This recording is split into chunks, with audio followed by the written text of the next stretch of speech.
erguer, ele deixou sua comodidade, se esvaziou de sua posição social. Queridos, o gigante do comodismo e o próximo gigante, que é o gigante do egoísmo, os dois Neemias enfrentou, amados. Neemias, ele não se importou, ele era copeiro do rei. Naquele tempo, copeiro do rei, ele experimentava todas as bebidas que o rei iria beber antes do rei. Caso houvesse alguma coisa má naquela bebida, morreria ele, não o rei. Não era um cargo de confiança, amados, era um cargo elevado.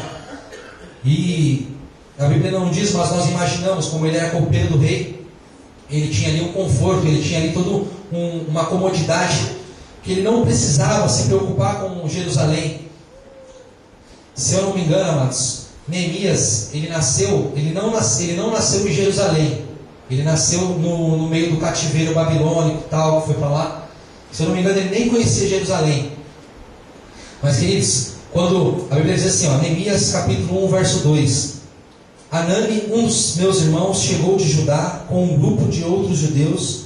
Então eu pedi notícias da cidade de Jerusalém e dos judeus que haviam voltado do cativeiro na Babilônia. Eles me contaram que aqueles que não tinham morrido e haviam voltado para a província de Judá estavam passando por grandes dificuldades. Contaram também que os estrangeiros que moravam ali por perto os desprezavam. Disseram finalmente que as muralhas de Jerusalém ainda estavam caídas e que os portões que haviam sido queimados ainda não tinham sido consertados. Quando ouvi isso, eu me sentei e chorei. Sabe o que é isso, querido? Empatia. O que é empatia, irmão? Empatia é quando nós nos colocamos no lugar do nosso próximo para sentir a dor dele, para entender a necessidade dele. A igreja de hoje, ela precisa de empatia, querido. Muitas das vezes nós vemos para a igreja e nós vemos os nossos irmãos passando por uma prova, mas eu não vou me meter na prova do irmão porque misericórdia. Mas não é preciso você se envolver na prova do irmão, é preciso você apenas orar com ele. Jó teve vários amigos. Logo no capítulo 4, se eu não me engano, a Bíblia diz que um amigo de Jó falou assim: nossa, você que dá tantos conselhos e agora está nessa situação. Sabe, queridos, os 3 amigos de Jó o acusavam. Apenas um amigo falou bem para ele. Muitas das vezes você não tem a palavra exata, mas não deixe de se preocupar com o irmão que está do seu lado. Todos nós temos um sonho. Todos nós somos um corpo. Se você sonha, eu quero ver o teu sonho sendo realizado. Se eu sonho, você tem que querer ver o meu sonho realizado. Porque nós vamos crescer em unidade no corpo de Cristo. Porque Cristo é o cabeça e nós somos o corpo. Não causando dissensões, amados, nem contendas. Porque é isso que diz a palavra do Senhor. Sabe, queridos, tem a parábola do sujeito egoísta. Na verdade não é uma parábola, é uma ilustração que a gente estuda para a gente poder compartilhar com os irmãos. Havia um homem, um advogado, ele era muito rico numa pequena cidade. E este homem, ele ganhava muito bem. E nessa cidade tinha uma instituição de caridade.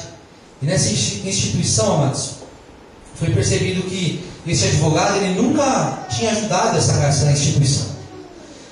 E aí foi questionado, é mesmo, ele nunca doou, né? Mas ele é tão rico, né? Nossa, vou falar com ele. Aquele chefe desse departamento da instituição de caridade. Ele chegou assim para esse rapaz bastante rico. Ô advogado, tudo bem? Tudo bem. Ô advogado, percebi que nesses anos todos na nossa cidade você nunca nos ajudou com uma doação, né? Eu vim aqui saber por quê. O advogado olhou para ele bem sério e falou assim: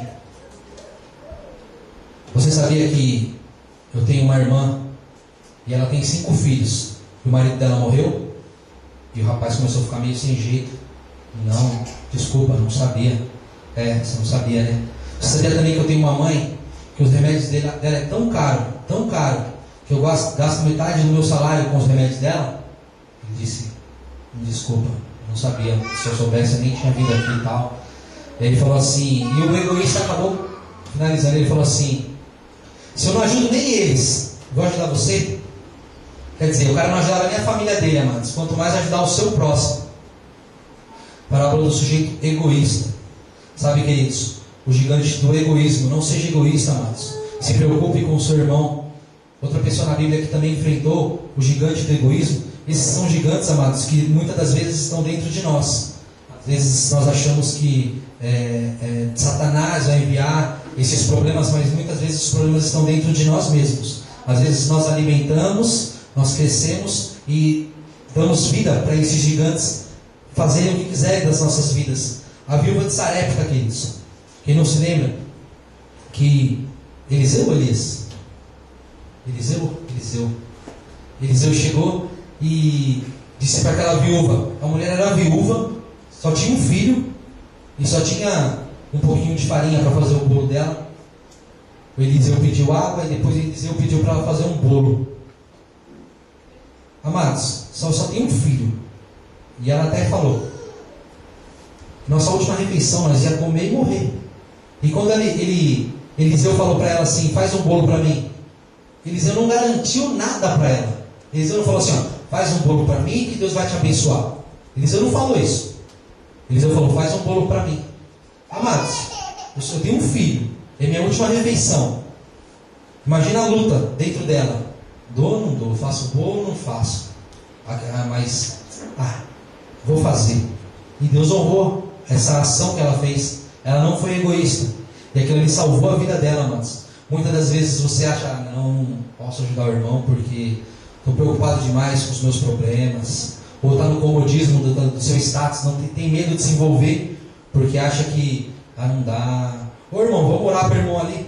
Que minha novela hoje, não dá. Sabe, amados, não digo que nós não devemos ter os nossos lazeres, passear e tal, mas quando nós paramos para pensar que tem vidas morrendo por falta de palavra, por falta de abraço, e nós estamos sentados na sala assistindo televisão, amados, é de doer no coração, queridos.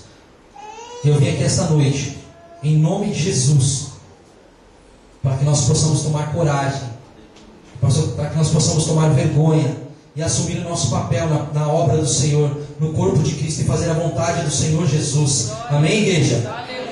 Glória a Deus. Amados, gigante do desânimo. Esse gigante está pegando demais, amados. Esse gigante ele vai, ele volta, ele vai, ele volta. Neemias capítulo 4, verso 7 diz assim: e sucedeu que, ouvindo Sambalate e Tobias e os arábios e os amonitas e os asdoditas, que tanto ia crescendo a reparação dos muros de Jerusalém, que já as roturas se começaram a tapar, iraram-se sobre modo. Sabe, amados, quando o inimigo vê que nós estamos ficando na posição que o Senhor quer que nós ficamos, que nós estamos tampando as nossas brechas, ele se ira, querido. Ele se levanta do lado de lá para nos enfrentar, porque ele sabe que quando nós somos potência na mão de Deus, amados, quando nós nos dedicamos a fazer a vontade de Deus, nos colocamos à disposição de Deus, totalmente preparado, Satanás ele não vai conseguir vencer, amados. Eu ouvi esses dias de um pastor e eu falei, puxa, é verdade, nunca parei para pensar. Ele falou assim, se 22 jogadores correndo atrás de uma bola, falando da Copa do Mundo, é capaz de parar o mundo inteiro, imagina uma igreja cheia do Espírito Santo. O que é que não pode fazer, querido? Amados, eu estava analisando, estudando e analisando, e muitas das vezes a gente conversa com os irmãos, falando, puxa, será que agora está mais difícil de viver o Evangelho do que antigamente? Eu sou da opinião que não está mais difícil, amados. Pelo recurso que nós temos, pela facilidade que nós temos aqui, a Bíblia, amados. Porque muitos profetas, muitos ali, quando Estevão morreu, ele não tinha a Bíblia, mas ele conhecia a palavra. Tanto é que no capítulo 7 de Atos, ele conta a Bíblia quase inteira ali, em versículos.